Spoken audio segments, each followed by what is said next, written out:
இப்ப என்ன ஏதாவது பேசி நான் நொந்து போய் இதெல்லாம் வேண்டாம்மா. நான் உங்ககிட்ட பேச வந்திருக்கிறது ஒரு முக்கியமான விஷயம். அதை பேசிட்டு நான் கிளம்பி போயிட்டே இருக்கேன்.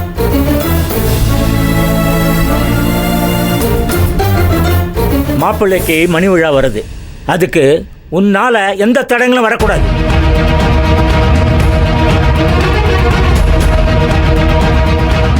என்னது, மணி விழாவா? ஆமா, இத்தனை வருஷம் பொண்டாட்டியா வாழ்ந்திருக்கிய, இது கூட தெரியாதா? நீ வீட்டை விட்டு வெளியே போனதும் எல்லாத்தையும் மறந்துட்டியா? நிறுத்துங்கப்பா. நீங்க எதை கேள்விப்பட்டுட்டு வந்து இப்படி பேசுறீங்கன்னு எனக்கு புரியல. ஏன் இந்த நிமிஷம் வரைக்கும் நீங்க ஏதோ சொல்றீங்கல்ல, அது என்னன்னு கூட எனக்கு தெரியாது.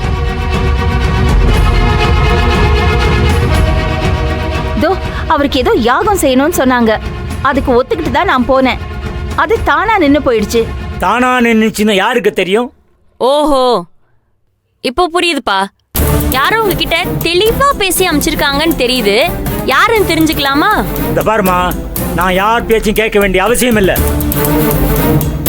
இத்தனை வருஷமா குணசேகரன் மேல தப்பு இருந்துச்சு. நான் எதிர்த்துன்னு கேள்வி கேட்டேன். ஓஹோ. ஆனா ஜெயிலுக்கு போயிட்டு வந்தப்புறம் ஆளே மாறிட்டாரே.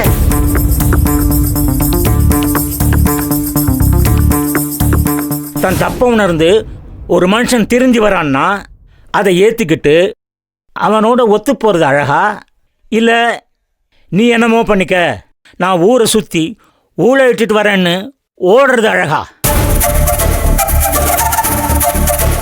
தபாரீஸ்வரி, ஒரு காலத்துல அவர் செஞ்சது தப்புன்னா இப்ப நீ பண்றது அதை விட பெரிய தப்பு. அவர் மாறிட்டேன்னு சொல்றாரு. நீங்களும் திரும்பி இந்த வீட்டுக்கு வந்துட்டீங்க. எல்லாரும் அவங்க குடும்பத்தை பார்த்துக்கிறாங்க. ஆனா நீ மட்டும் இப்படி தனியா நிற்க வேண்டிய அவசியம் இல்லையே.